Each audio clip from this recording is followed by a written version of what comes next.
Perkenalkan, nama saya Ahmad Saudi Obong dengan NIM 1514109, kelas 4 PGSD. Baik, di sini saya tujuan membuat video ini untuk menyelesaikan tugas UAS, yaitu tentang pembelajaran bahasa Indonesia di sekolah dasar. Baik, untuk media pembelajaran saya itu pertama saya akan menjelaskan dulu kompetensi dasar yang saya ambil, yaitu adalah ada beberapa muatan. Yang pertama ada muatan dari pembelajaran SPDP, pembelajaran IPA dan bahasa Indonesia. Jadi di muatan pembelajaran bahasa Indonesia saya mengambil KD 3.4, yaitu menganalisis informasi yang disampaikan paparan iklan dari media cetak dan elektronik, kemudian memeragakan kembali informasi disampaikan paparan iklan dari media cetak dan elektronik dengan bantuan tulisan dan visual. Pada muatan bahasa Indonesia dengan KD 3.4 dan 4.4. Kemudian tujuan dari pembelajaran ini adalah pertama, dengan mengamati iklan media cetak dan media visual, siswa mampu mengenal dan menyebutkan unsur-unsur iklan. Kemudian dengan menggali informasi dari teks bacaan, siswa mampu mendeskripsikan organ-organ pencernaan pada manusia. Dengan membuat bagangan model, siswa mampu membedakan organ pencernaan hewan dan manusia. Kemudian dengan menyimak penjelasan dan mencermati teks informasi, siswa mampu menjelaskan ciri-ciri lagu bernada major minor. Kemudian dengan menyanyi dan mengiringinya dengan alat musik, siswa mampu bermain alat musik sederhana.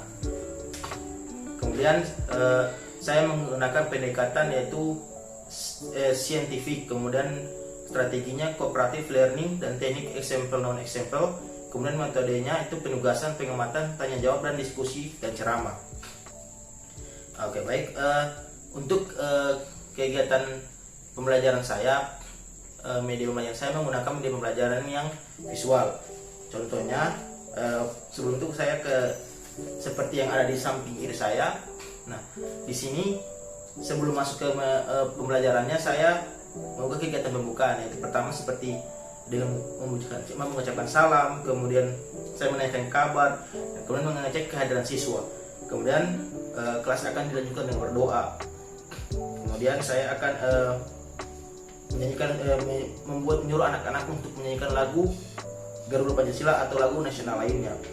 Kemudian saya akan membuatkan kebiasaan membaca, menulis atau mendengar berbicara selama 15-20 menit materi non pelajaran. Jadi seperti kayak tokoh dunia, kesehatan, kebersihan, makanan dan minuman sehat. Kemudian kayak seperti juga cerita menginspirasi dan motivasi.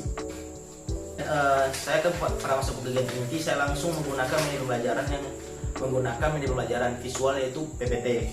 Saya akan menampilkan seperti yang ada di sebelah kiri saya, menampilkan visualnya.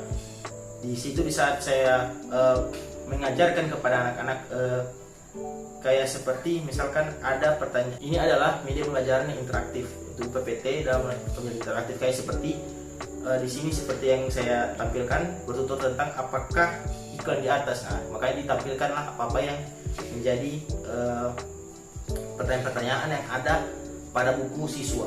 Nah, kemudian sama halnya dengan saya menjelaskan juga tentang apa saja organ pencernaan pada manusia.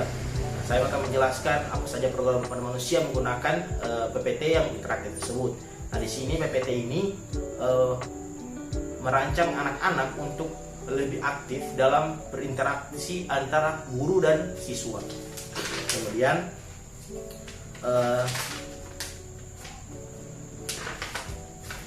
sama halnya dengan saya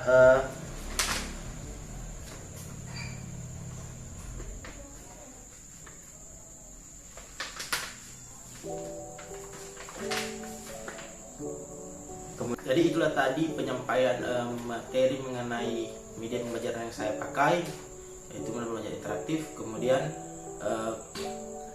masuk ke penilaian. Nah, penilaian di sini pertama saya menggunakan identifikasi iklan media cetak atau media visual yang ada pada buku siswa maupun PPT yang saya paparkan tadi. Kemudian teknik penilaian itu saya menggunakan teknik penilaian penugasan. Kemudian instrumen penilaian menggunakan instrumen penilaian Rubik. Kemudian menggunakan pada KD Bahasa Indonesia 3.4 dan 4.4. Kayak seperti mengidentifikasi tentang apakah itu iklan di samping, kemudian kepada siapa iklan tersebut ditujukan, apa makna dari gambar yang ditampilkan di iklan tersebut, kemudian menurut pendapatmu mengapa pembuat iklan memilih kalimat dan gambar tersebut. Nah, kemudian seperti contoh ada di sini penilaian rubik yang saya pakai. Kemudian sama halnya dengan membuat diagram pada sistem pencernaan manusia, saya menggunakan teknik penilaian penugasan. Instrumen penilaian yang saya pakai juga rubrik. Sama juga dengan membuat proses sistem pencernaan manusia. Kemudian sumber saya dan media itu pertama buku pedoman guru tema 1 kelas 5 dan buku siswa tema 1 kelas 5, buku tematik terpadu kurikulum 2013. Kemudian buku sekolahnya manusia, kemudian software pengajaran SDMI kelas 5 semester 1. Kemudian buku teks gambar-gambar iklan, gambar atau model pencernaan manusia, teks baca tentang organ pencernaan manusia, dan contoh-contoh lagu bertanggal nada major dan minor. Kemudian PPT yang mengenai iklan dan model pencernaan manusia, dan contoh lagu yang bertangga nada dan mayor. Itulah yang dapat saya sampaikan. Bila yang kurang saya mohon maaf. Wabillahi taufiq wal hidayah. Wassalamualaikum warahmatullahi wabarakatuh.